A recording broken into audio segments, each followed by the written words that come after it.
Hello everyone, Shri IAS academy में आपका स्वागत है। जैसा कि आप जानते हैं कि श्री आईएएस एकेडमी ने आंसर राइटिंग सीरीज की शुरुआत की है, जिसके अंतर्गत ऑलरेडी हमारे 357 पार्ट आ चुके हैं। ये हमारा पार्ट 358 है। अपने इस पार्ट में हम देखेंगे कि आपके द्वारा हमारे टेलीग्राम चैनल पर किस प्रकार का प्रश्न लिखकर भेजा गया, उसे आपने किस तरीके से लिखा और वास्तव में आपको उसमें किन किन बिंदुओं को ऐड करने की आवश्यकता है। तो चलिए शुरू करते हैं। जैसा कि आप देख रहे हैं, ये प्रश्न आपके द्वारा हमारे टेलीग्राम चैनल पर भेजा गया है।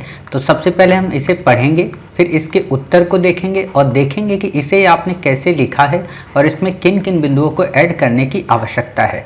तो काफ़ी अच्छा प्रश्न है। आपका प्रश्न है कि ऐसा माना जाता है कि निर्धनता भ्रष्टाचार की ओर प्रवृत्त करती है, परंतु ऐसे भी उदाहरणों की कोई कमी नहीं है जहां संपन्न एवं शक्तिशाली लोग बड़ी मात्रा में भ्रष्टाचार में लिप्त हो जाते हैं। लोगों में व्याप्त भ्रष्टाचार के आधारभूत कारण क्या हैं?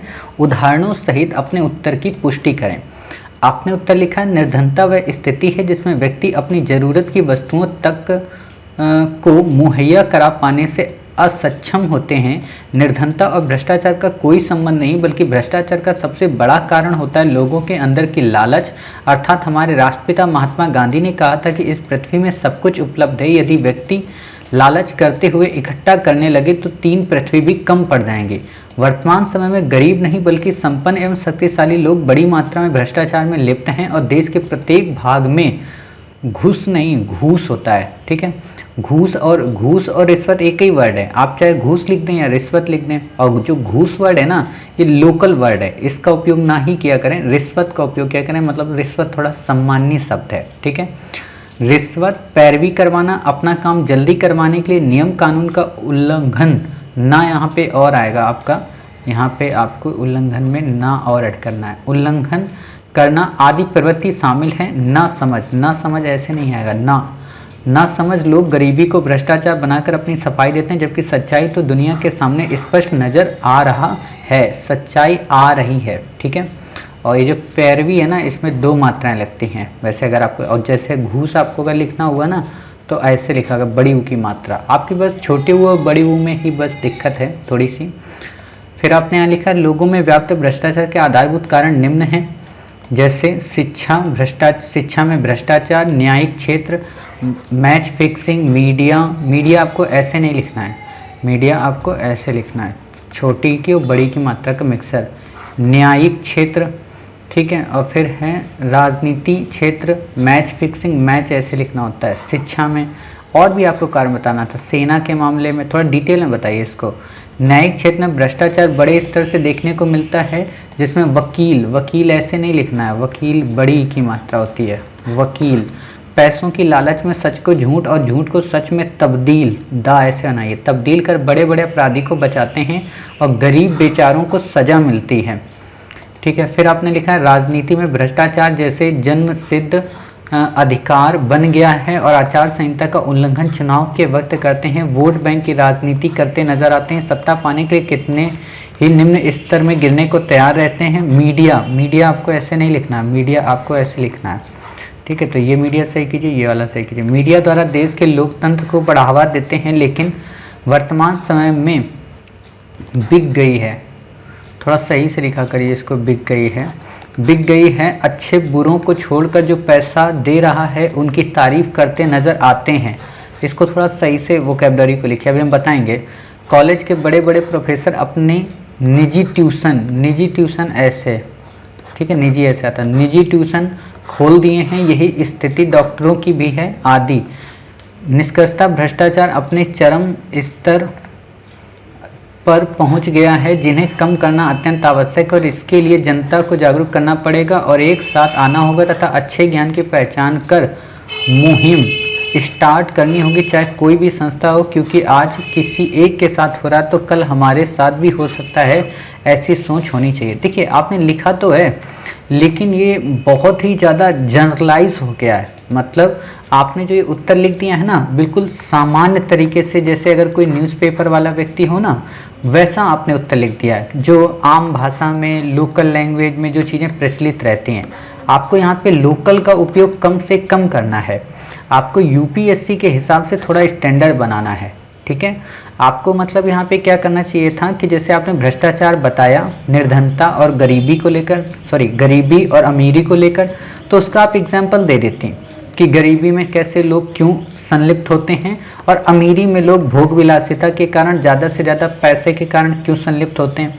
दूसरा, कानूनी प्रोविज़न बता दीजिए कि वास्तव में भ्रष्टाचार बढ़ क्यों रहा है, इसके पीछे कानून की और समाज की क्या भूमिका है, और फिर आप निष्कर्ष में बताइए कि इसको कैसे रोका जा सकता है। और तब आपका ये जो निष्कर्ष है ना, तब ये आपका निष्कर्ष काफ़ी उपयोगी यहाँ पे हो जाएगा। जो आपने यहाँ पे ये वाला निष्कर्ष दिया है, एक मिनट, हाँ, ये वाला जो आपने निष्कर्ष दिया है ना इस जगह पे, ये तब आपका बहुत ही उपयोगी हो जाएगा। तो आप ये जो निष्कर्ष है इसको आप कहते हैं तब लिखें। यहाँ पे क्या हो रहा है ना कि आपकी जो बातें हैं लगभग एक ही जगह पे हैं, बिल्कुल नॉर्मल तरीके से, मीडिया पे हैं तो कहीं राजनीति पे हैं, और बहुत ही ज़्यादा लोकल हो गया है, बहुत ही ज़्यादा लोकल लैंग्वेज है।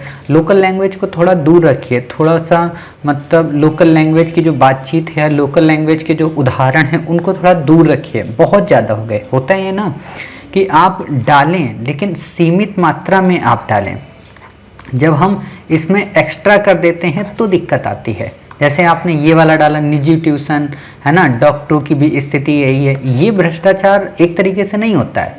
देखो ऐसे तो अगर आप छोटी छोटी चीज़ें देखोगे ना तो हर एक चीज़ भ्रष्टाचार ही है।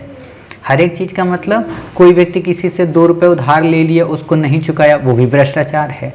अगर ये निजी ट्यूशन दे रहे हैं तो पढ़ा तो रहे ना, कम से कम मेहनत तो कर रहे एक तरीके से। लेकिन भ्रष्टाचार का मतलब क्या होता है कि आप जो पैसा दिए वो पैसा उस काम के एवज में काफ़ी ज़्यादा है, यानी कि वो काम उस बंदे को फ्री में करना चाहिए था बट उसने उस पैसे से वो काम किया, इसलिए वो भ्रष्टाचार है।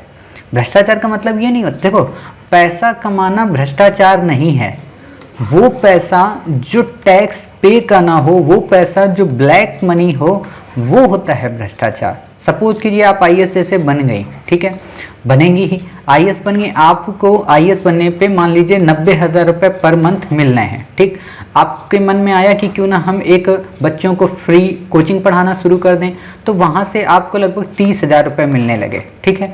तो ये जो 30,000 मिल रहे, ये भ्रष्टाचार नहीं है, ये आपकी मेहनत है, आपकी लगन है, आपकी निष्ठा है, समझ गए। तो ये चीज़ें आपको यहाँ पे थोड़ा सतर्कता से वो करना चाहिए। हाँ, डॉक्टर जो कर रहे हैं, निजी जो ट्यूशन पढ़ा रहे हैं, वो भ्रष्टाचार ना होकर उनका नैतिक पतन है, यानी कि वो लोग लालच में आकर ये कर रहे हैं, ये चीज़ का गड़बड़ है। लेकिन यही बात है ना, अब वो फीस ले रहे हैं तो क्या ज़्यादा ले रहे हैं निजी ट्यूशन में, क्या वो कम ले रहे हैं, तो ऐसे आपको बता देना है, ठीक है। और एक काम और कीजिएगा कि नेक्स्ट टाइम से जब भी आप ये बातें बताया करें ना, भ्रष्टाचार को लेकर ये जितनी भी बातें हैं, तो इनको यहाँ पे ऐसे न्यूमेरिक डाला करें, 1 नंबर, ठीक है, 2 नंबर, यहाँ पे 3 नंबर, ऐसे डाला करें, क्योंकि जब न्यूमेरिक आप डालेंगी तो आपका उत्तर काफ़ी अच्छा हो जाएगा, ठीक।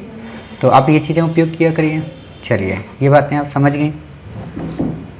अब बात आती है कि ये पॉइंट हो गए हमारे सारे, तो आप इनको थोड़ा वैसे लिखिए, और बाकी आपने देखा होगा कई सारे बच्चों ने लिखा है। कोशिश एक काम और किया करिए, जैसे हमारा जो फ्रेम होता है ना, वो पॉइंट आप जरूर इसमें मेंशन किया करिए, क्योंकि अगर उन पॉइंट्स को आपने हटा दिया तो उत्तर फिर बिल्कुल नॉर्मल पर्सन की तरह हो जाएगा। और यूपीएससी का क्या कहना है कि आप जब भी आंसर लिखें तो रिग फार्मूले को ध्यान में रखते हैं, यानी कि अपनी बातों को रिपीट ना करें, इररिलेवेंट तथ्य ना डालें और ज़्यादा जनरलाइज होकर ना लिखें, ठीक है। तो आपका ये जनरलाइज ज़्यादा है, इररिलेवेंट तथ्य इसमें ज़्यादा हैं, तो इसलिए ये उत्तर उतना बढ़िया नहीं हुआ। हालांकि आप लिखते रहिए, धीरे धीरे ये चीज़ें आएंगी। होता यही है कि फर्स्ट टाइम जब हम लिखते हैं तो उतने हमारे पॉइंट या उतना बेस्ट नहीं हो पाता है, ठीक है। उम्मीद है आप समझ गए होंगे कि हमें किस तरीके से अपने उत्तर को लिखना है, कैसे हमें अपने उत्तर को बेहतर से और बेहतर बनाना है। मिलते हैं आप ही के द्वारा भेजे गए एक नए प्रश्न के उत्तर के साथ। तब तक अपना ख्याल रखिए और स्वस्थ रहिए।